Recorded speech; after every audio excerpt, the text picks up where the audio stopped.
Amen. Tukoma amashyi dushima Imana.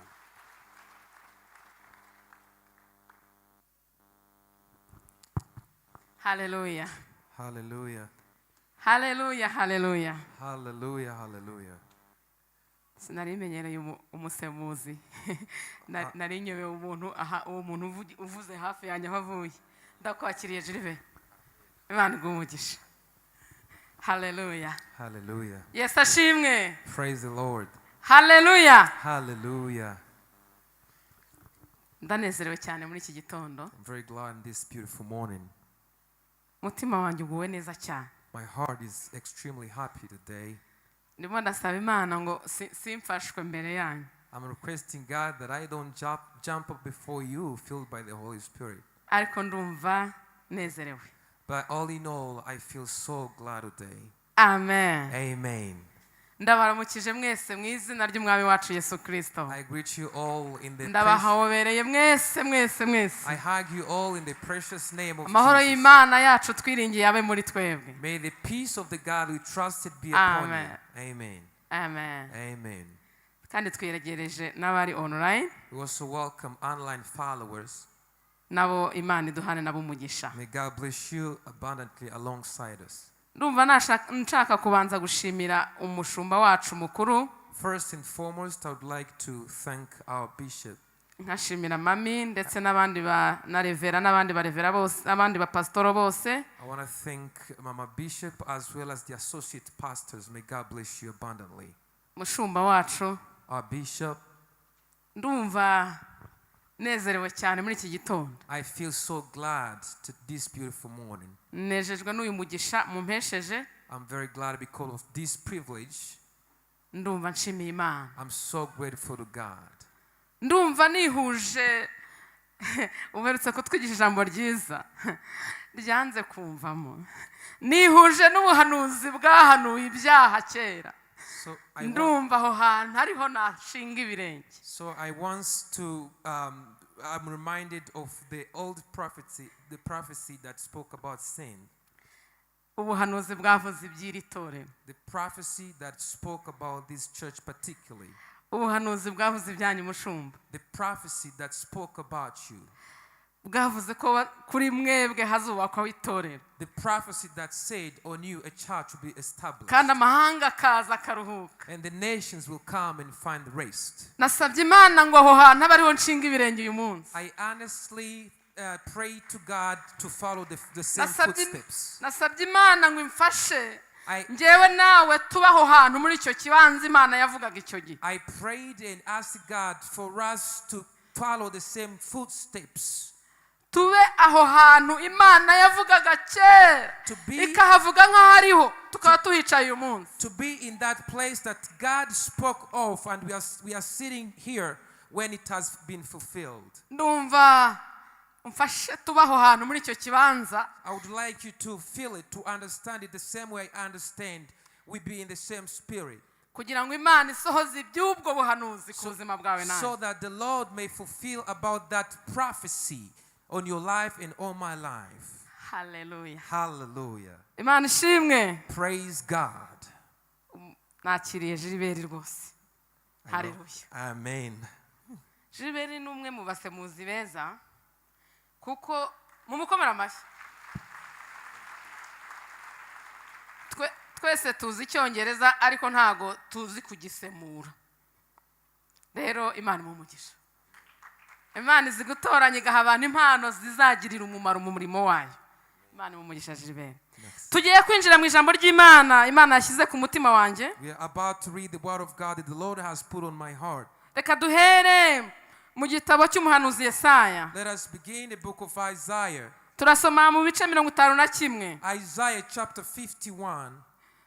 Turasoma umurongo wa mbere from verse 1 tugere ku wa gatatu through to 3. Ariko we nubishobora nushaka kuza gusoma icyo gice cyose. But if you can read the whole scripture. Ntago nzi umuntu uri budufashe gusoma ariko revera ajya bidukorera neza. So I would kindly request the Reverend to help us to read. Dusome Yesaya ibice 51. Isaiah chapter 51. Duhere ku murongo wa mbere tugere ku wa gatatu. From verse 1 to 3. mwabakurikirana gukiranuka mwe mugashaka Uwiteka nimunyumve murebe igitare mwasatuweho n'urwobo rw'inganzo mwacukuwemo nimurebe Aburahamu sogokuruza na Sara wababyaye kuko ubwa Aburahamu yari akiri umwe namuhamagaye nkamuha umugisha nkamugwiza Uwiteka ahumurije Siyoni n'imyanya yaho yose yabaye imyirare arayihumurije ubutayu bwaha buhinduye nka Edeni n'ikidaturwa cyaha kigize nka yangobyi y'Uwiteka muri yo hazaba umunezero n'ibyishimo n'impundu n'amajwi y'indirimbo. Amen. Amen. Tuvuge ngo amen. Let's all say amen. Reka tunasome kandi Let us also read mu Evanjiri cyangwa se mu butumwa bwiza uko bwanditswe na Yohana. Let us also read in the book of John. Yohana ibice 4. John chapter 4. Yohana ibice 4. John chapter 4. Turasoma duhereye ku murongo wa mbere. From verse 1. Twihangane tugere ku murongo wa 15. Iyo nkuru ni ndende ariko ntitwayirangiza yose. Kaduhere ku murongo wa mbere tugere ku wa 15. John chapter 4 from 1 through 15. Nuko umwami Yesu amenya yuko abafarisayo bumvise ko yigisha kandi abatiza benshi arusha Yohana. Cyakora Yesu bwe si we wabatizaga ahubwo n'abigishwa be. Nicyo cyatumye ava i Yudaya agasubira i Galilaya. Yiyumvamo ko akwiye kunyura i Samariya. Nuko agera mu mudugudu witwa Samariya witwa Sukara bugufi bw'ikikingi Yakobo yahaye umwana we Yosefu. Kandi aho hari iriba rya Yakobo. Nuko Yesu ananijwe nuko yagenze cyane apfa kwicara kuri iryo riba hari nk'isaha 6. Umusamariya aza kuvoma. Yesu aramubwira ati mputuzi two kunywa kuko abigishwa be bari bagiye mu mudugudu kugura ibyo kurya. Musamariya kaza aramusubiza ati kuri umuyuda nkaba umusamariya nka musamariyakazi uransaba amazi ute? Cyatumye abaza atyo nuko abayuda banenaga abasamariya. Yesu aramusubiza ati iya waruzi impano y'Imana ukamenya n'ugusabye amazi uwo ari we nawe uba umusabye nawe akaguha amazi y'ubugingo. Undi ati databuja ko udafite icyo uvomesha n'iriba rikaba ari rirerire none se ayo mazi y'ubugingo wayakura he? Mbese ye uruta sogokuruza Yakobo wadufukuriye iri riba kandi akaba yaranywaga amazi yaryo ubwe n'abana be n'amatungo ye? Yesu aramusubiza ati umuntu wese unywa aya mazi azongera kugira inyota, ariko unywa amazi nzamuha ntazagira inyota iteka rwose iteka ryose, ahubwo amazi nzamuha azamuhindukiramo isoko y'amazi adudubiza kugeza mu bugingo buhoraho. Mugore aramubwira ati databuja mpa kuri ayo mazi ntazagira inyota kandi ntazagaruka kuvoma hano kuko ari kure. Amen. Tugiye gusoreza mu gitabo cy'Abaheburayo. We're going to wind up in the book of Hebrew. Abaheburayo. Hebrew.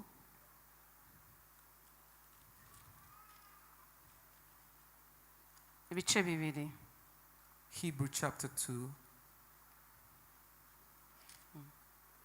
Ibice 2. Chapter 2. Dusome ku murongo waho wa 18. Chapter 2 verse 18. Kuko ubwo yababajwe no kugeragezwa ubwe abasha no gutabara abageragezwa bose. Amen. Reka tuvugire twese rimwe ngo amen. Let's all say amen. Ndibaza ko abadukurikira online wenda bamva mu cyongereza bahabonye nabo barahasoma wenda tutiriwe tuhasubiramo twese ngo tuhasome no mu cyongereza. Yesu ashimwe cyane. Praise the name of the Lord. Ubwo umushumba wacu yambwiraga ko ari ngewe uri bukore uyu munsi mu buryo bwo kubwiriza ubutumwa bwiza. Once Bishop spoke to me that told me that I'm the one to share the word of the Lord today. Nashushe nk'ushaka kumuhakanira. So I wanted to turn it down. kuko numvaga nsa n'unaniwe mu mubiri wanjye namaze iminsi mfite ibintu byinshi because my body felt feeble, weak. nkumva ahubwo hari nkwiye kwicara nanjye nkakomeza nkafashwa. Instead, I thought I would sit by and listen to people preaching. ariko mu buryo asanzwe atwimpawaringamo, But the way he usually empowers us, yarambwiye ngo bizakunda humura. Nta nubwo nari mvuze byinshi wenda mbyanze, ariko mu mutima nari mbaye nk'uvuze nari kuwambwira ko bitankundira. in my heart I wanted to say no, but he said, don't worry, you'll make it. You'll be able to do that. Mbese yabaye nka kwa kundi Gideyoni marayika ambwira ati genda uko imbaraga zawe zingana. It's like when the angel of the Lord spoke to Gideon and told him, go, just go the way you are, as weak as you are, I'll be with you. Noneho ntangira kwibaza n'isemana mu mutima ako kanya. And immediately I started wondering in my heart, umuntu unaniwe nzamubwira iki ko numvaga nanjye naniwe? or somebody weary, tired, what shall I say? Because I also felt tired. umuntu urushye nzamubwira iki ko numvaga nanjye meze nk'urushye? Somebody extremely weary, what shall I share with this person? Because I also felt a bit weary. umuntu ufite ibintu bimunaniye nzamubwira iki ko numvaga nanjye hari ibinaniye? Somebody heavily laden, what shall I say? What kind of message, since I feel the same way? mpita nibuka iki kiganiro cya Yesu n'umusamariyakazi. And immediately I was reminded of this heart-to-heart conversation Jesus had with a Samaritan woman. numva Imana ifite ukuntu inganirije kuri iki kiganiro cy'aba bantu. And God spoke to me in a particular way regarding this conversation that Jesus had with a Samaritan woman. Haleluya. Hallelujah. Bibiliya iyi nkuru y'umusamariya niyo tugiye guheraho. So we are going to start with this Samaritan woman's story. tugiye kuyinjiramo. We are going to get into depth. abantu bakunda gukurikirana iby'umupira, People who usually like football, mujya mwumva ukuntu abahungu bogeza umupira ko n'abakobwa basigaye bawogeza. so you always hear how people comment on the football. akubwira ati ubu turamanutse tugiye ku kibuga. So they usually say right now we're going to the football pitch. abakunda za timu, amatimu y'i Burayi, amakipe y'i Burayi yose agira amasitade yayo. European teams have stadiums. bakavuga bati turamanutse, sinibuka amazina narabyibagiwe, menya ibintu fayiro zimwe zagiye zisiba amahari mu mutwe, ariko bakavuga bati hagira umbwira Olivier ari he? Olivier, ikibuga kimwe cy'umupira mu Butaliyani kitwa gute? cyangwa muri Espagne? One of the stadium in Italy. Who can ni mu remind byanga me in ndivugira Italy? Muhanga no stade ubworoherane bw'ina. So I would say Muhanga or any stadium that I know. Nundi reka bari ko tuvuga. So let me say that. Ni mubizi ukuntu abandi bogeza umupira bavuga ati twagiye turi Muhanga. You know these people who are into football, how they make it a big deal and they say ati now we're in Muhanga. Mukura irahura na Rayon Sport barahurira ku kibuga kuri stade ya Muhanga. Mukura versus Rayon Sport, let's say they will meet at Muhanga Stadium. Ndagira ngo rero dukore nk'ibyo. I want us to do the same, something similar. Aba bahungu barabivuga ukagira ngo wicaye muri tribune y'icyubahiro yaho hantu. So when they say it, you feel like in that place exactly because they are so special. They know how to do it. Kuri telefone yawe ku karadiyo kawe ko muri telefone ugatangira kumva umupira nkaho wicaye muri stade y'Imuhanga. On the air, on the TV, wherever you might be seated, because of the way they speak and make a big deal of it, you really feel like you're right there in the stadium watching. Ibitekerezo byawe bakabikurura bakakujyana kuri tera aho birimo kubera. Your mind is captured. They take you to the stadium. You feel like you're the part of the game. Ndagira ngo natwe tujye hariya hantu ngo hitwaga Yudaya. I also want to go straight there to Judea. Yudaya ngo bari bahakoreye ibintu byinshi Yesu n'abigishwa be. Judea, a lot of things, a lot of miracles and wonders were performed in Judea. Ngo bahakoreye ibintu byinshi abigishwa abantu barakizwa kugeza no ku bafarisayo. So many miracles and wonders, great deeds were performed. Pharisees even were also touched and transformed. Ngo barakizwa they would get saved. barababatiza They were baptized. abantu baratangara bati uyu waruse Yohana murenzeho. People were marveled and they say, this one is greater than John. Noneho ngo bigezeho So it came to a certain point. twasomye ngo abigishwa baragenda bajya gushaka ibyo kurya. We read that the disciples went to look for food. Ngo Yesu we However, Jesus, ngo yiyumvishemo guca i Samariya. he felt like passing through Samaria. I Samariya ni Yudaya. Samaria and Judea, Ubundi kandi ngo bari bagiye i Galilaya. normally they were going to Galilee. Iyo ngo bavaga i Yudaya bajya i Galilaya. From Judea to Galilee. Sinajya muri Israel ariko nzajyayo. I've never been to Israel, but I want to go there. Ariko ngo baradojingaga ntibace i Samariya. But they will dodge, they wouldn't go through Samaria. Kuko ngo abayuda Because Jews n'abisamariya and Samaritans, nta feri bagiranaga. they had no deals together. Ngo baranenanaga. So they despised each other. Mbese nta byo kwitezanya. So they wouldn't, there was no relationship between them, among them. None nyumvira Yesu ukuntu abigenza. So, but here what Jesus is doing, Abandi bagiye gushaka ibyo kurya. some had been sent to look for food. Niwe wakoze ibitangaza ntajyanye n'aba ngo bajye guserebura. So Jesus did not go to celebrate with them. Ngo yumva ashaka guca i Samariya ahantu hatanyurwaga. He was compelled to go through Samaria, a place that was unusual to pass. Kubera iki Yesu ashatse kunyura ahantu hatanyurwaga. Why Jesus is passing in unusual place? Ariko Yesu ahantu agiye kuruhukira ni bwoko ki ko yararushye. What kind of place Jesus going to? He was supposed to rest like Kuki everybody atagiye muri else. hoteli? Why doesn't he go to a hotel? Kuki atagiye aho bari mu birori baserebura? Why doesn't he go to the parties and Kuki celebrate? agiye ahantu ubundi hatagenwaga? Why is he going to an unusual place? Haleluya, haleluya. Hallelujah. Hari umuntu urimo kunkurikira? Is somebody following me? Mwamanutse mwageze aho hantu? Are you there with Murimo me? muranyumva? Are you listening to me? Ni iki cyatumye Yesu anyura inzira itanyurwagamo? Why did Jesus have to divert and pass to an Ni unusual iki place? gitumye anyura ahantu mu mudugudu batajyaga bacamo? Why is he passing through a city that they didn't used to pass through? Ni iki gitumye ahangara ibyaziraga? Why Jesus is doing things that were unusual? Ni iki gitumye akora ibintu kuri bene wabo byagaragara nk'ibidafite ishusho? Things that seem to be taboo to his people. Yes. Ni iki kibiteye? Why is that?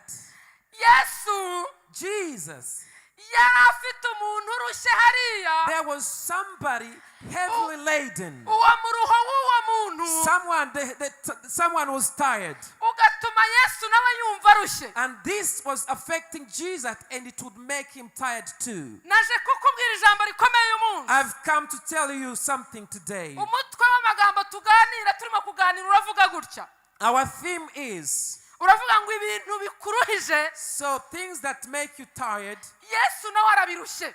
Jesus is tired of them as well. Nawe arabirushye. Jesus is tired of them. Ibintu bikuruhije nawe arabirushye. What makes you tired, Jesus is tired of them as well. Ntabwo murabyumva. You've not heard it yet. Ariko hari ibintu bikuruhije. There are things that are making you Hari ibintu tired. urambiwe. There are things you're tired of. Ibyo bintu Yesu nawe arabirushye. Jesus is also tired of those things. Sinzi niba mwarabonye. I don't know if you saw. Nk'iyo bishopu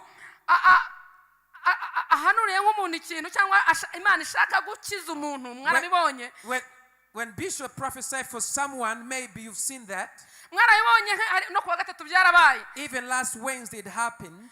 Agahamagara nk'umuntu Imana imwishuriyeho ikintu kandi kirababaje uwo muntu niwe kibabaje.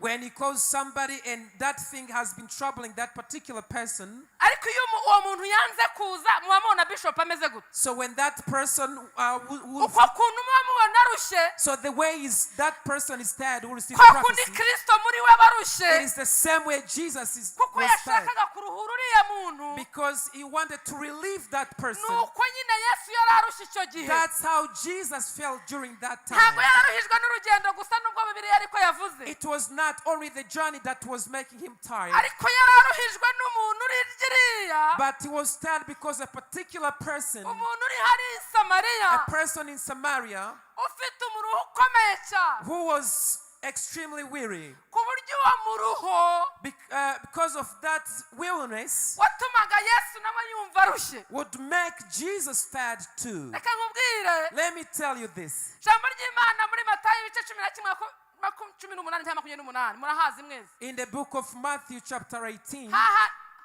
11 umurongo ntibuka handi bavuga ngo mwese abarushye n'abaremerewe. so where the Bible says, those who are heavy laden, Reka mbabwire let me tell you, ndashaka kukubwira ikintu gikomeye I cyane. want to tell you something great today. Umuruho wumva ufite So the tiredness that you have, actually ni nk'isoko, ni niryo soko Yesu arimo gushaka. so that is Bakunda umuntu ajya gushaka isoko kugira ngo yinvestise.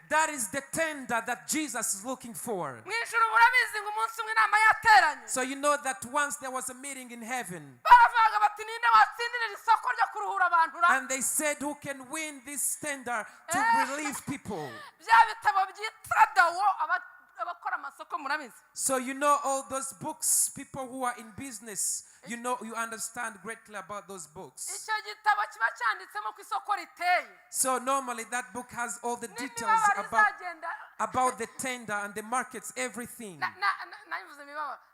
Requirements cyangwa se ibyo iryo soko risaba. So, and what is required for you to win the tender? Mw'ijuru ngo inama yarateranye. So there was a meeting in heaven. Yohana we nk'umuparticipant wabirebaga. So John, as the participant who was observing, Abona habuze utsindira isoko. and there was no one to win the Aravuga ati habuze tender. umuntu uruhura abantu we.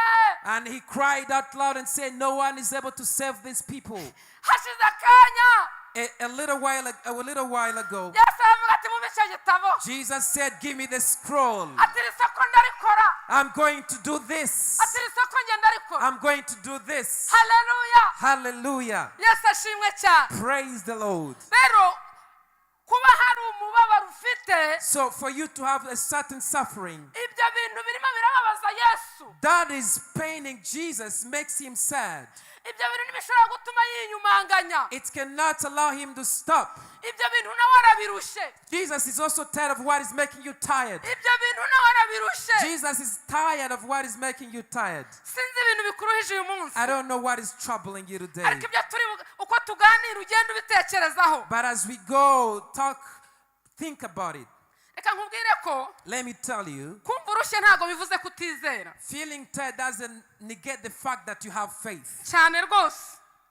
Certainly. Ntabwo bivuze yuko udafite faith. It doesn't mean that you don't have faith. Ahubwo hari igihe wumva unaniwe. You feel weak and exhausted. Ukavuga uti ndananiwe. And you say, I am exhausted.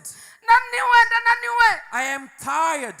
Nanijwe n'ubu bushomeri. I'm tired of this joblessness. Ariko ndananiwe kumva aya magambo ahora ameze kimwe. I'm extremely tired to hear the same words over and over again. Naniwe kubwirwa gutyo ko ari njyewe ikibazo. I'm tired of hearing these words that I'm a problem. Naniwe guhora nshakisha ibisubizo narabibuze. I'm tired of seeking problems, seeking answers for the problems. Naniwe kuba ari njye ushora sinunguke. I am tired. I invest, but I get nothing in return. Habaho ibintu binaniza. There are things that drain you. Kandi reka nkubwire. Let me tell you, Bimwe mu bitunaniza. some of the things that drain us, Ni ibintu bigomba gukemurwa n'Imana yonyine. there are some things that only God can solve. Imana ishimwe. Praise God. Koma amashyi kuko hari ibintu binanira abantu ariko bishoborwa n'Imana gusa. Put your hands together because there are things that are impossible to men, yet possible to God. Ubundi mu buzima tugira ibintu duhura nabyo. No, circumstantially, we face a lot of challenges. Ibintu bigoye. Difficult times. Habaho ibintu bigoye mu buzima. Difficult times and seasons. Ariko burya nuhura n'ibintu bigoye. But if you encounter challenges in life, Uzagerageza uko ushoboye kose bizakuvuna ariko bigeraho bikunde. do your best, keep trying, don't give up. Yes, you'll be tired, but in the long run, you will achieve your goals. Hari ibintu biba bigoye mu buzima. There are certain things that are difficult, Ariko bikaba bishoboka wagerageje nyine ukavunika. yet they are possible when you try your best. Ariko hari ibindi bidashoboka. However, there are other certain things which are absolutely impossible. Ibyo ngibyo bishoborwa n'Imana yonyine. Only the Almighty God can can understand that, can solve that. sinzi kategori y'ibiruhije ufite I don't know the category you have of problems, ariko ibyo natumwe kukubwiraho uyu munsi but I have been sent to tell you ni bya bindi ureba There are- ukabona buri inzira. there are those you see and no one seems to solve them. Reka dukomeze tujye muri no nkuru turacyari kuri cya kibuga. So we are still on the same ground.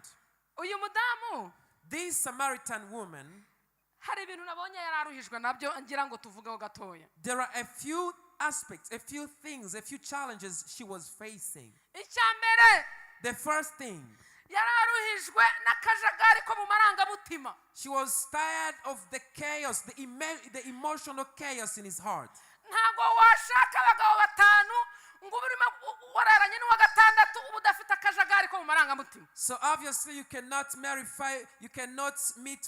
sleep with 5 men. You have something in your heart. You have chaos. Ni ukuvuga ngo uba ufite emotional disorder. Niba ariko nabyita sinzi icyongereza kibikwiriye. Ariko murabyumva. You have an emotional disorder, yes. Umuntu Somebody, ngo yari afite abagabo batanu.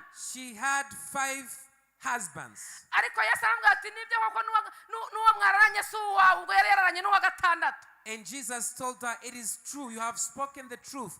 Even the last person you slept with is not your husband. Buriya akajagari ko mu marangamutima gatuma dukora ibyaha byinshi cyane. The emotional disorder can lead us to much more sins. Ndashaka gusa n'abandi. I want to be like anyone else. Nanjye ndashaka kugira ntuza iPhone. I want to have an iPhone. Nanjye ndashaka gusa neza kuriya. I want to look good like some people. Ariko uyu mugabo ntago tuberanye numva nshaka n'uriya. I don't think that this is my match. I need another husband. Ariko uriya mugore ndabona atakiri mwiza numva nshaka n'uriya. So that woman I think doesn't fit me anymore to my level. I need somebody that fits me. Ibyo nibyo bita akajagari ko mu marangamutima. That is the emotional disorder. Kandi bitera ibyaha. And it leads to sins. Ikibazo cya mbere umugore yari afite. The first issue that this woman was facing, Yari afite akajagari ko mu marangamutima kamutera ibyaha bikomeye cyane. she had an emotional turmoil that will lead her to great sins. Noneho rero hari igihe uhura n'ikibazo ukaba wifitiye ikibazo kikuzonze wowe ubwawe. Sometimes you are troubled, you have a certain problem. Ariko noneho uko sosiyete yawe icyenterinterpreta byo bikakuzonga kurushaho. But the way the society interprets that, it makes your situation worse. Uri umushomeri wowe urabizi ni wowe bigoye cyane. You're out of work, you're unemployed, and you understand that, yes. Ariko hakwiyongeraho ko bakureba babona ahubwo wowe uri umunebwe bakagenda bavuga batereka n'ubundi abura amafaranga uriya ntazi no gukora. But people outside, they see you, they say, this one is lazy. He doesn't even know how to work, so let's let him suffer. Ibyo ngibyo biraremera kurushaho. Those things are much heavier Hari than umuntu ndimo joblessness. kuvugana nawe ngo Am akomere I Imana speaking to amashyi. somebody? Uyu mugore yari yifitiye ibyaha. This woman, yes, was sinful, Ariko noneho muri sosiyete ye yo uko yabirebaga but the way the society viewed it, byatumaga bamuha akato noneho karenze. they would avoid her by all means. Bakamwangira gusa ko ari umunyabyaha gutyo umeze utyo nyine. They would hate her because they thought she was a great sinner. Hari igihe ugira ikibazo. Sometimes you have a problem. Noneho mu cyongereza bavuga ngo as if that is not enough. Ukajya kubona ukabona ahubwo abantu noneho barakibyimbije barakiremereje kirakuremereye nyine noneho. Sometimes you have a problem, but society makes it worse. Umuntu ni indaya kuba indaya ubwabyo ni akajagari ko mu marangamutima kamugoye. So someone is emotionally troubled. None sosiyete nayo ihisimuha akato ako kanya. And the society exclude that person. Yari afite ikibazo. She had a problem. Sosiyete icyenterinterpreta uko ishatse mu akato. The society interprets it different way, and she was avoided by all means. Ariko ikibazo cya gatatu yari afite nshaka kuvugaho gikomeye. But the third issue that I want to dwell on a little bit, noneho ni ikibazo cy'uko n'abaturanyi be. It is the issue of the neighbors. Mbese umuryango cyangwa se ubwoko bwe ntibwanuzuraga n'ubuturanyi n'ubwoko bw'ubuturanyi. Ahari aho yakabaye yarahungiyeyo. Her tribe did not have a good rapport with the neighbors.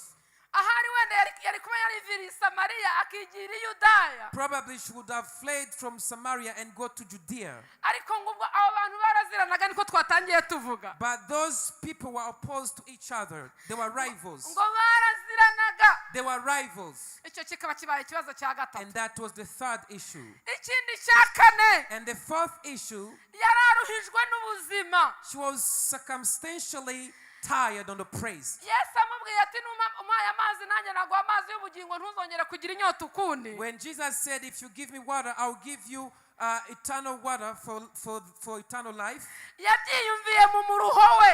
So she had it in exhaustion that she had. Ati ntabara ahubwo bigire vuba, And she said, please, I'm tired, come to my rest, save me, kubera Lord, ko n'ubundi hano ni kure. because this is very far. Kuza kuvoma hano n'ubundi biranyivunira. Fetching water from here, it is extremely hard for me. Nyihera ayo mazi umuntu yanywa ntazongere kugira inyota ukundi. Just give me that water that I can drink and thirst no more. Bivuze ngo ubuzima ubwabwo nabwo bwaramurushyaga. Which means she was tired circumstantially. Yabagaho ubuzima bumugoye. It was a fight, it was a battle that she was fighting day in, day out. Kubona ibyo akwiye kubona ngo arye abeho byaramugoraga.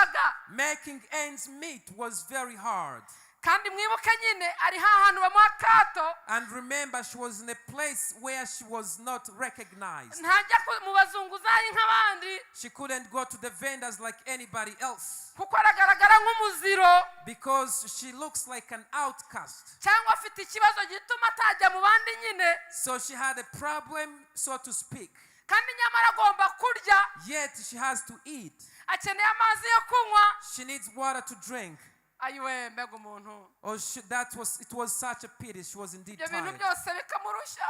And all those things were weighing heavy on her. Maze Yesu aho kugira ngo ajye kwinjoyingana n'abigishwa be. Instead of Jesus going to enjoy alongside the disciples, Ngo yumva yaca mu nzira idacibwa. she felt like diverting and go through the unusual way. Reka nkubwire my dear. Let me tell you, dear friend. Reka nkubwire ikintu gikomeye Let cyane. me tell you something great. Umuruhu urushe. The exhaustion that you have, Uburyo wumva unaniwe mu marangamutima. the way you feel emotionally drained, Uburyo wumva ibintu bigoranye. the way you feel things are so difficult, Uburyo ubuzima burimo kukuvuna. the way life is treating you crazy. Ibyo biratuma Yesu aca mu nzira itanyurwaga. That will make Jesus go through an unusual way. Biratuma Yesu aca mu nzira. That will make Jesus pass through the Abantu unusual way. batari bazi kwinyurwamo. The way people did not know. Abantu batari bazi ko ubwo buryo bukora. People did not know this was working. Ntago bari bazi ko ahantu hanyurwa. It is something unusual. Ntago bari bazi ko icyo gisubizo cyaca muri iriya nzira kigiye gucamo. They didn't know that the answer could come through that Ntago way. bari bazi ko watabarwa utyo. They didn't know that you can be saved Nta that way. nubwo babyifuzaga. And they didn't wish. Babyitayeho se. Do they care? No one cares. Bagiye kugura imigati ngo baserebure. They went to buy bread and celebrate. Bagiye kwirira. They are going to have fun. Do you think bagize ngo hari icyo bibabwiye? Do you think they care? It doesn't matter what you Ariko go. noneho Imana ishimwe But praise God, ko Yesu we Jesus, yemera kunyura aho atanyura He accepts to pass through the unusual way kugira ngo muhahurire. so that you may meet there. Muhahurire ku manywa y'ihangu. You may meet there in the broad daylight. Amasaha atari ay'abandi bantu yo kuza kw'iriba. The uncivilized hour when people are not supposed to come to the well. Amasaha abandi batazi yuko ariho abantu batabarirwamo. The uncivilized hour that people cannot think of. Nko mu gicuku cy'ijoro. In the night, Mu gihe abantu bazi ko ntawe ugenda. where people think no one is walking. Nko mu bukene nk'ubu buriho. In the extreme poverty, Mu gihe abantu bazi ko ntawe washora ngo yunguke. where people think no one can invest Ubu and abantu make. bazi ko amafaranga yabuze. They knew there was no money. Kandi nibyo koko rwose ikirere cyayo urayakurura ntaze vuba. Yes, it is true. In the realm, it doesn't work. Hey, Ni nka kwa kundi nyine Samariya hatanyurwaga nyine. that is the way, the way Mu in bihe Samaria. nk'ibyo In the bad times, nuko Yesu we Jesus, umuruho w'uriya mugore the exhaustion and the tiredness of that woman, ngo umutera nawe kumva arushye. Jesus felt tired because of that particular woman. Ariko arushye he was tired. aruha ajya mu nzira bari buhuriremo. So he went there where they were supposed to meet. Yeah! Imana Hallelujah. ishimwe. Praise God. Haleluya. Hallelujah. Yesu ashimwe cyane. Praise the Lord. Umva ikintu cyari kimuruhije cya gatanu cyanangaje. So the fifth thing that was Hallelujah. Hallelujah. Uyu mugore yari afite ibibazo bavandimwe. This woman was troubled, brethren. Kwiriba hari kure. Siko yavuze. At the well, it was a long distance. Ati rwose nyihera amazi. He said, give me water. Kubera ko n'ubundi ahantu ni kure. This is a far. Ariko ko hari kure. It was far, yes. Kubera iki yajyagayo.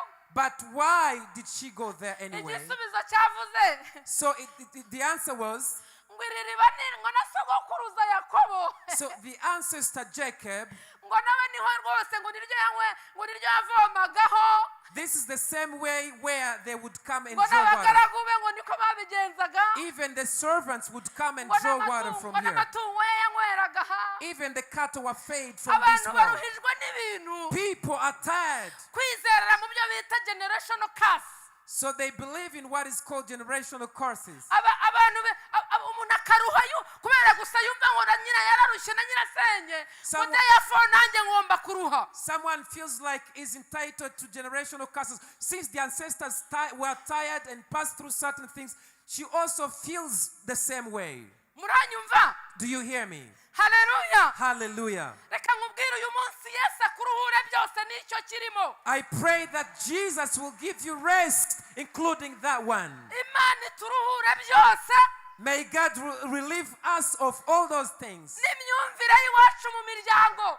Even the mindset of the families where we come from. Muri abakobwa batanu iwanyu. So your five ladies, young ladies. Ariko kubera yuko wenda nyogosenge atubatse ngo aramye urugo.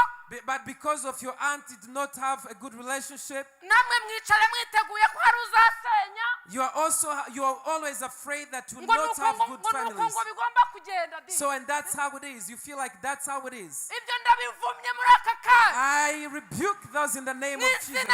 In the name of Jesus. Yaramubwiye ngo wose ngo gosura ruta ngo sogokuruza Yakobo. So the woman said, are you greater than our ancestor Jacob? Reka nkubwire. Let me tell you. Mpora mbisubiramo. I always say it over and over again. Niba byarabangiye biramaze. If it's over, it doesn't concern me. Niba byarabangiye n'akazi kabyo. If it didn't work for them, it doesn't matter. Uhereye kuri wowe. But from you, starting from you, Uhereye kuri wowe. starting from you, Bigomba it gukunda. must work in the name of Jesus. Kuko twahuye n'uruhura. Because we have met someone who gives peace. Twahuye We n'uruhura. have met someone who gives peace. Kandi nicyo cyamuzanye niyo misiyo. And that his mission is to give rest and peace to the brokenhearted. Nukugira ngo atangaze amahoro. It is to proclaim the good news of peace. Yaravuze ngo nje naje kugira ngo zibone ubugingo. He said, I've come to give them life and life in abundance, Ariko zibubone ari bwinshi. so that they may have life in abundance. Nakubwira ntabwo ari igice. Hallelujah. Hallelujah. Ntabwo ari ubugingo bucagase. It's not little life. Ntabwo yagombaga kumukiza ibyaha gusa. He did not only save her from sins Ngo hanyuma yirengagize yuko and ignore the fact that ananijwe n'imibereho. she was circumstantially tired and oppressed. Reka nkubwire. Let me tell you, Ndashaka kuhereye uyu munsi. I want you from today onwards. Ndagusabye. I urge you, Ndakuhenzehenze. I plead with you, Uhereye none. from now on, Va muri logike z'uko na sogokuru ari uko byagenze. leave alone the logics of the ancestors. Ibintu byasobanyu wakoye ntashaka umugore kubera ko yapfiriye i Buganda yagiye gupagasa. Ibyo bintu bisige.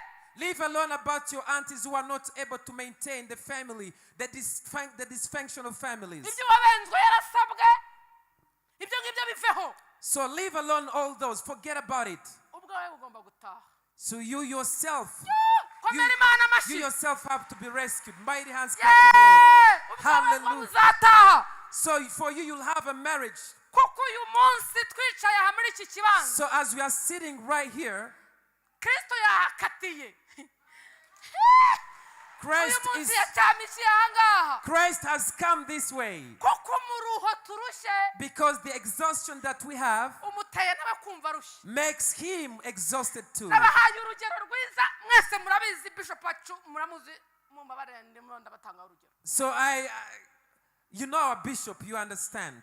kugira ngo mwumve ukuntu Yesu ajya aruha For you to understand how Jesus sometimes gets tired. ntimuzi ukuntu ahamagara umuntu tukajya hariya bamamaza uzuba b'inginzi na bamamarevera bagatangira guhendahenda mana rwose mutabara rwose uyu muntu naze rwose umukozi wawe abo na bishop akabivuga ati ndumva mfuye we ati ndumva ndushye ati naze nduhuka yiwe nuko Yesu yari ameze. So haleluya Hallelujah, don't you? urwo ni rwo rugero rw'ukuntu ameze iki gitondo. So that's the illustration how sometimes our bishop calls for someone and then she doesn't come. So he feels tired. And that's where the same way Jesus was feeling.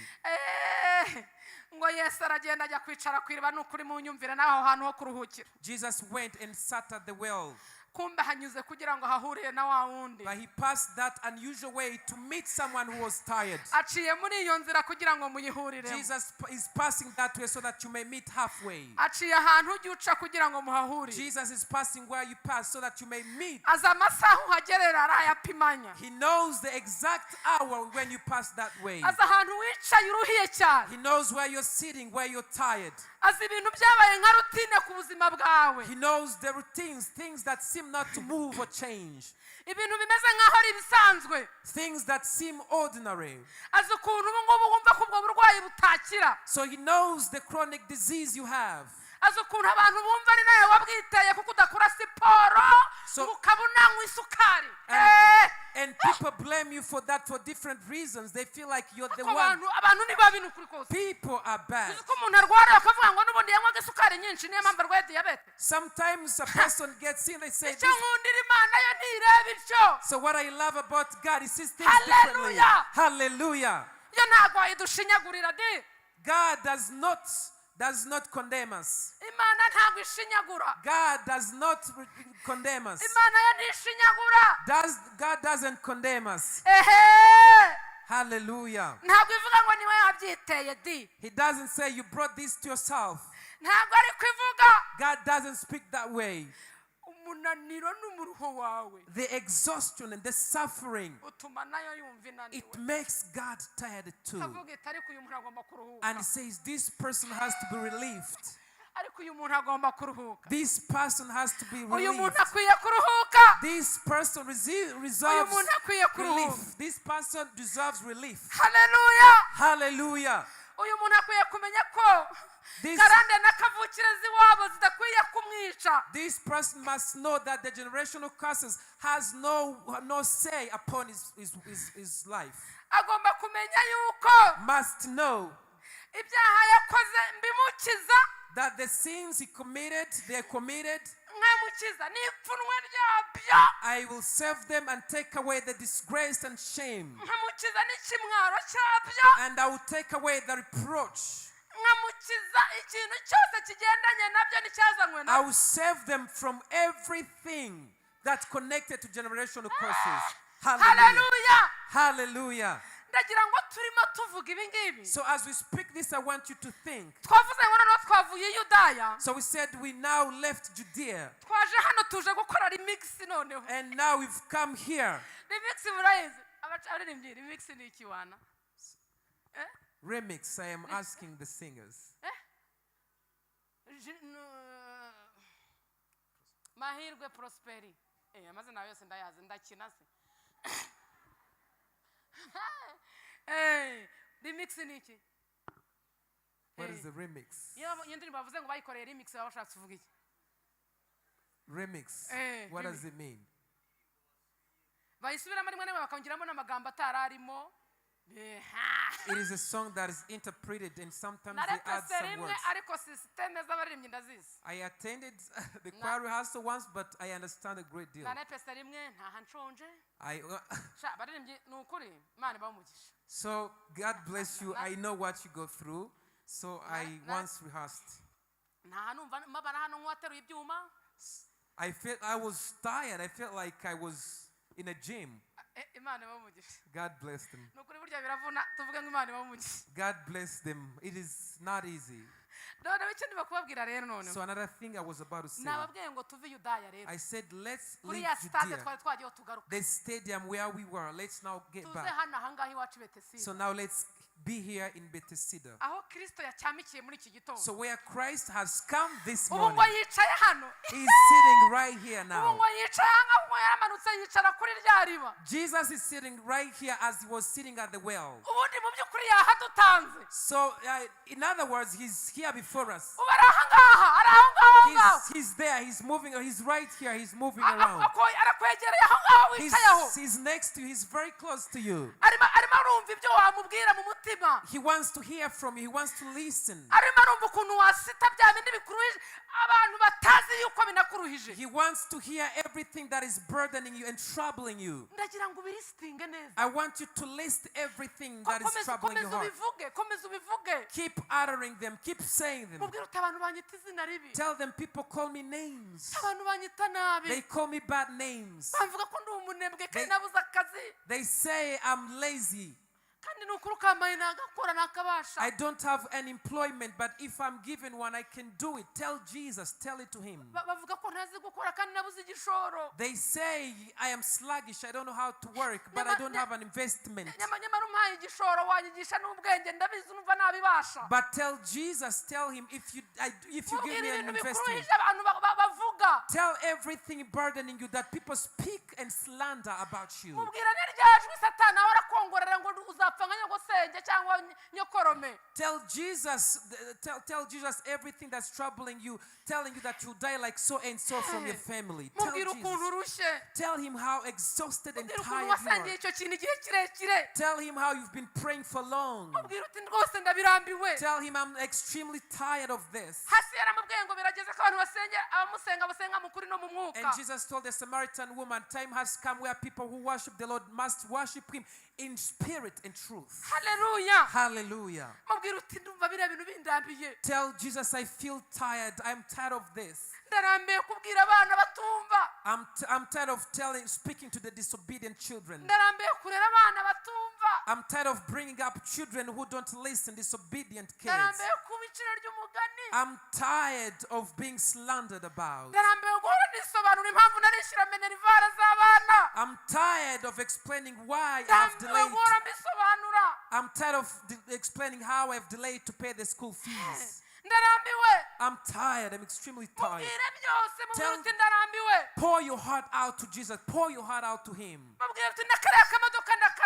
Tell him, I'm tired. I'm tired of taking the bus.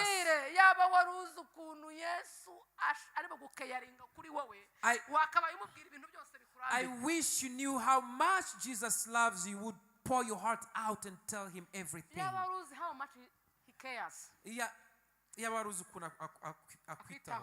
Amen. I wish you knew how Jesus wants you to be relieved. You would be listing everything troubling you.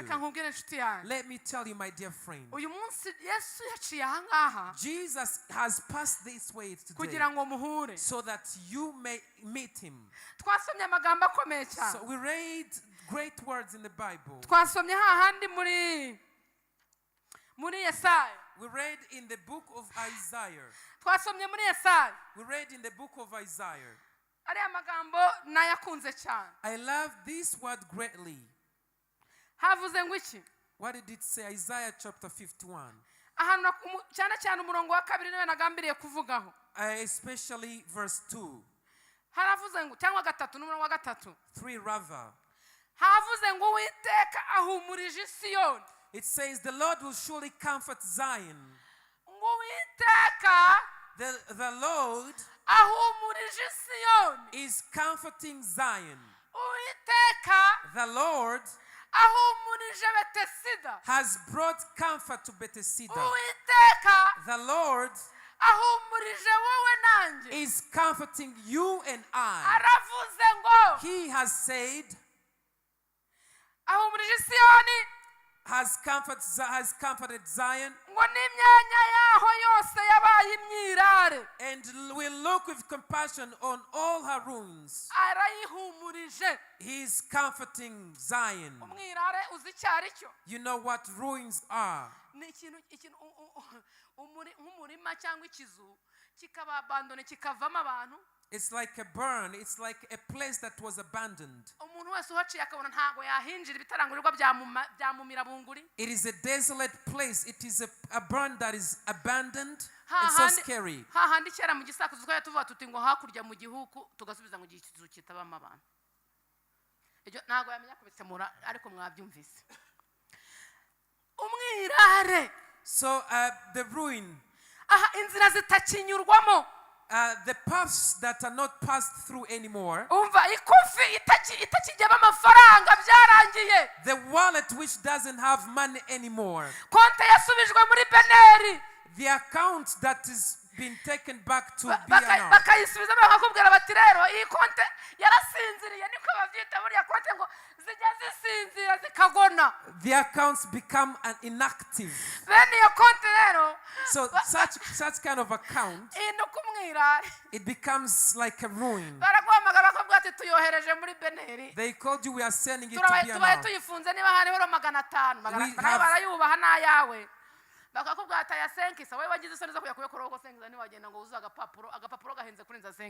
So maybe you left 500 francs, so you are afraid to go back and withdraw it. You cannot. So when the bank is going to stop it completely,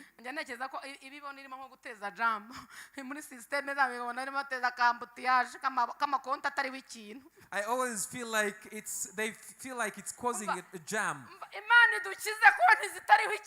So may God really help us not having empty accounts. May God really help us. Hallelujah. Hallelujah. The ruins.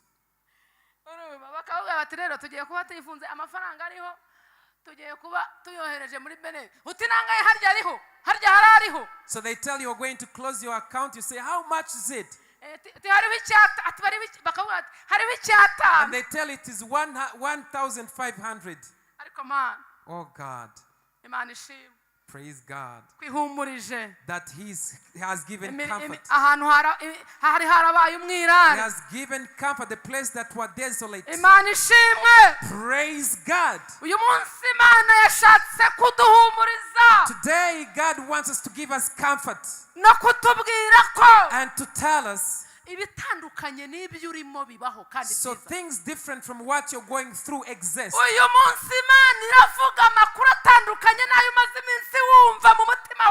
Today God is about to give you different news from the news that you are hearing recently. He has said, so the desert will turn it like Eden. Hallelujah. The desert. Do you know how atrocious desert is? Do you know why God gave the pillar to Israelites to be led by it? So during the day, the pillar would be like a cloud so that they would follow it. At night it would be fire so that it would enlighten them. Do you know why God did all those? Somebody who goes through the desert doesn't know the direction. They don't know the north. They don't know the south. They don't know. They know nothing. They know nothing at all. They don't know how horrible the desert is. That's God gave them something they would look to, so that they would know that they were moving forth. If it is not so, without anything to guide you, you will just keep moving around. Thank God. escorts people in the desert. nshimiye Imana igendana n'abantu mu butayu I thank God who go with people in the desert, who walk with people in the desert. ukabibona shawe You see things happen. ukamenya ko ari ku wa mbere nubwo nta kazi ufite So you are able to know that it's Monday even though you are unemployed. ukamenya ko ari ku You cyumweru get to know that it's Sunday. Imana igendana n'abantu mu butayu tubihaye icyubahiro. God who walks with people in the desert, we Hi. give glory to him. noneho rero ngo buzahinduka Edeni. And he said, I will turn the desert into Eden. muri Edeni habaga ibiti In the Eden, there were trees.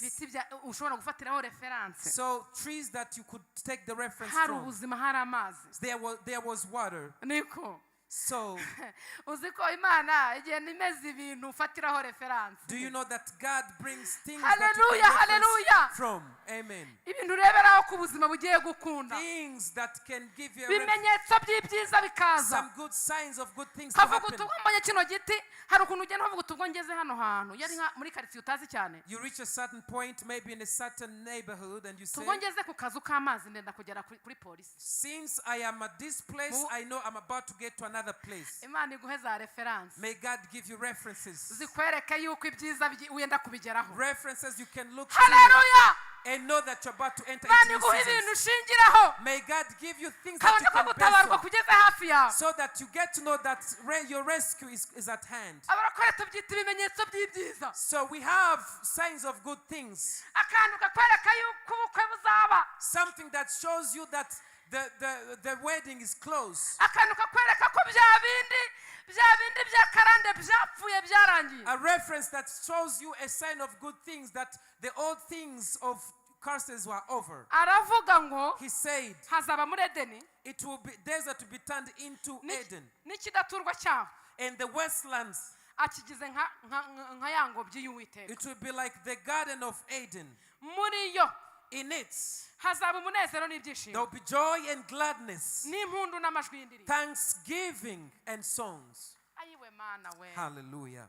Imana iravuze ngo iratwihanangirije nitwumve. God is speaking to us and it is exalting us. nasomye muri kino gice cya 51 cyo muri Yesaya. So I read here in Isaiah chapter 51. kandi ibi byahanuraga ibya bindi by'i Babuloni by'ibibazo. And this was prophesying about the problems that were to come.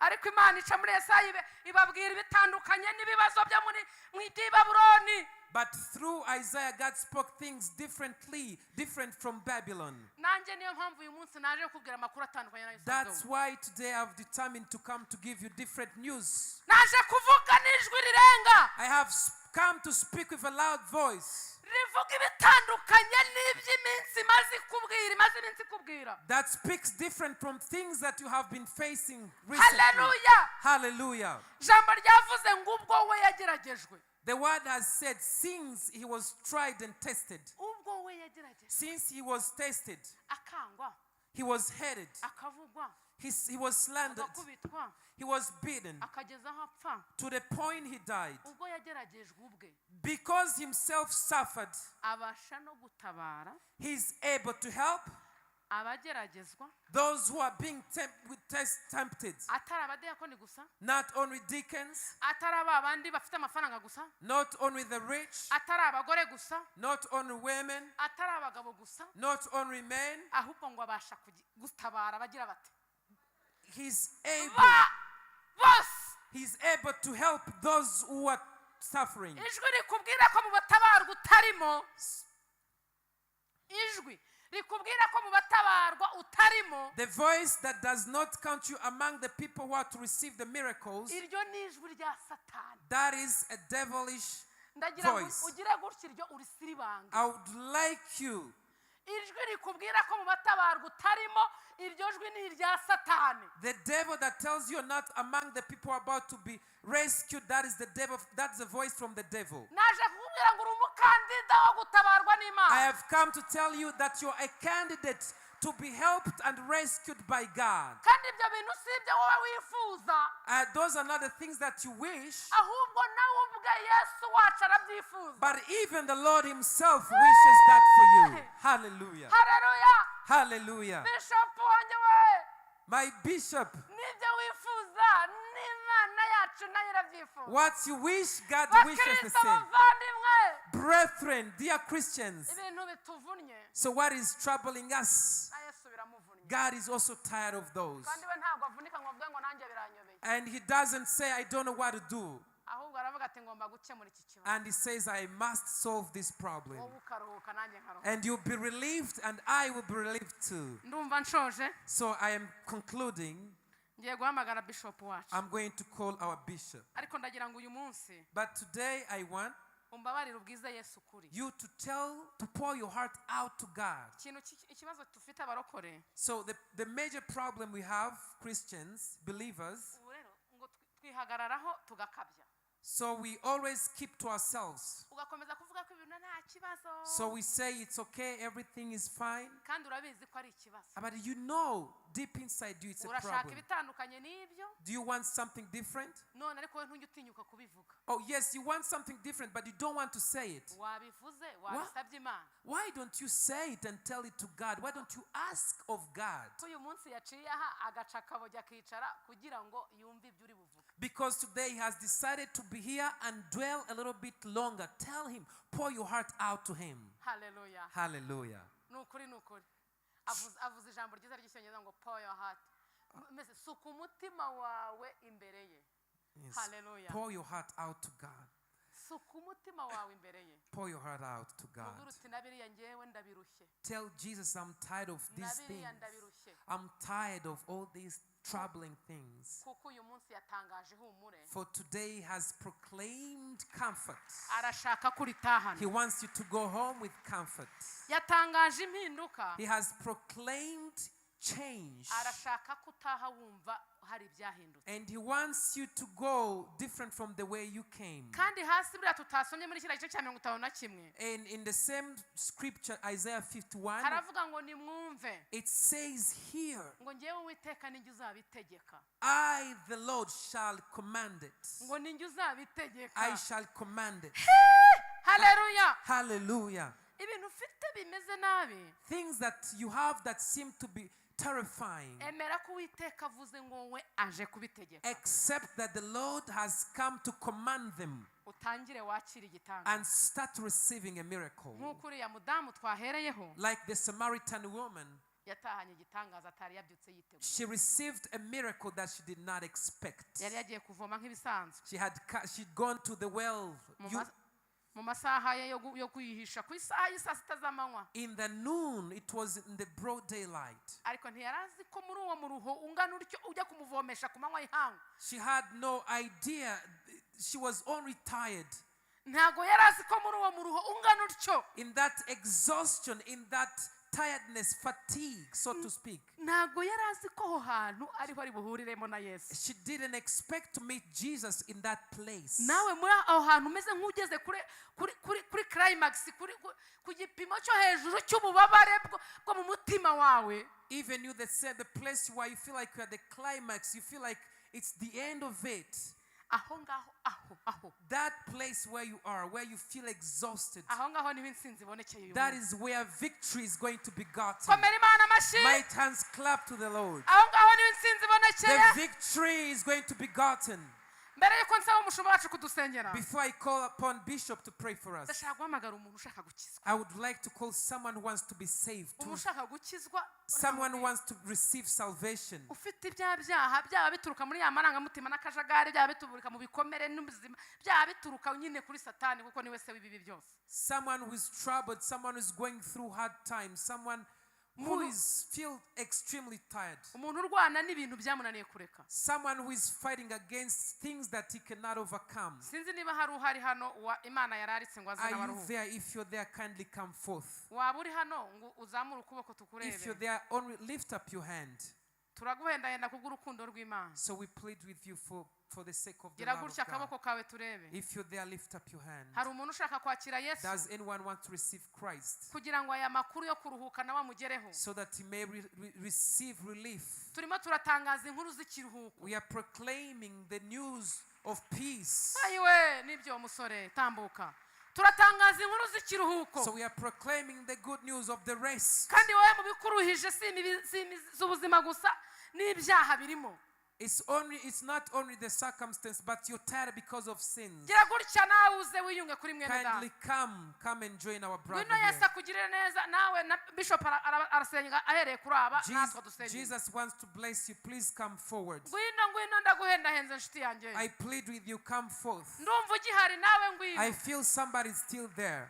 nihagira umuntu uza yakire Yesu Please. abone ikiruhuko Come and receive Christ and get rescue. baturirimbiye ngo yatubereye isabato yuzuye hari iyo ndirimbo sinari nyizi ariko numvishe nyikunze So they sang and said that Jesus became our good Sabbath. umuntu ushaka ko Yesu yamuruhura If you want to be relieved by Jesus, hagira unduza if you want to rest from God, ariko nawe urahari urabizi we waje Uwiteka akakugirira neza koko you know it, you're tired, sins are oppressing you. Come, please. hari ibyo ukora nawe ubwawe ubizi ko utabishakaga There are things you do it not on your purpose, but you just find yourself having done it. ubwo ushaka kugira ngo uriya mugore yashatse umugabo wa gatandatu kubera ari ubushake bwe You ariko think- ninde wakubeshya ninde wabibasha sibyo You think the Samaritan woman married the sixth man because she was willing? No. hagira urushaze turashoje n'uwo tugiye Please gusorezaho come forward. twatinze Come forward. please come ngwino nta kibazo aba ngaba nabo ndabona bafatika These are enough. The heaven haleluya rejoices. haleluya Hallelujah. bishop agiye kubasengera So they're going ariko to pray ndashaka for you. kukubwira akantu kamwe k'ingenzi One thing I ujye want to ukomeza tell you. uze Keep coming. ikintu kizakubuza kuza kizaba gishaka gusubiza mu muruho Whatever hinders you from coming natwe wants to take you twatangiye back. tutabyumva So we all started like ariko this. kuko twakomeje kuza But because we kept coming, twageze aho turabyumva mama so eventually we Sibyo? understood. jya ukomeza uze Keep coming. no kuwa gatatu turasenga ujya uza Wednesday we n'undi pray. munsi no kuwa kabiri nimugoroba turasenga ujya uza All the days mujye we mukomeza pray. muze abasore Keep coming to church. uko ukomeza kuza As you keep coming, umunsi umwe uhura na Yesu ari muri tura akagukoraho neza one day you will encounter Jesus and he Hallelujah. will leave you. Imana ibahe umugisha God Uwiteka bless abagereze you. bishop wanjye My bishop, come ni ahantu forth. agarukiraga This Imana is ibahe where I umugisha end. Uwiteka abagire neza God bless you all. Hallelujah. kongera imana amashyi Mighty menshi hands clap to the Lord once more. haleluya Hallelujah.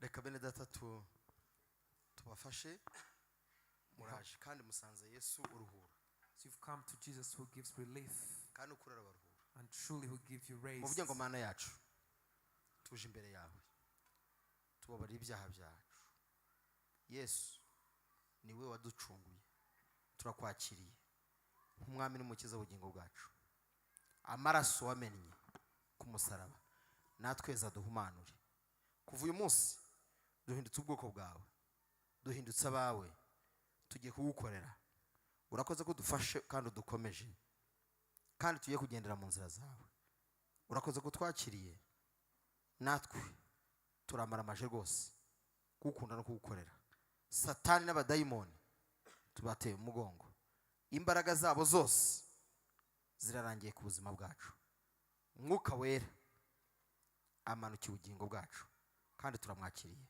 kugira ngo atuyobore tubyambaje Imana mu izina rya Yesu murambura amaboko tubasengere Mana data turagushimiye ku bw'ijambo ryawe ryiza aba byawe n'ijambo ryawe turabasabye turabasengeye bagirire neza ubiyereke nk'Imana kuko wakwiza kurambuke gusoza byose uko uri Imana itagira ikinanira kandi bafata bakomeza kuba gufasha bakurekura maze abayobozi by'uru rugendo kandi umwuka warababereye mushorera mwiza n'umujyanama mwiza kandi batsinda baneshereza barwanirira rwose muri byose urakaraba ko ukoze bikomeye ku buzima bwabo kandi ubinjije mu kumbe mugari wawe tugushime tubakira tugukomera amashyi mu izina rya Yesu amen mugende babafashe Imana ibahe umugisha cyane amen Amen.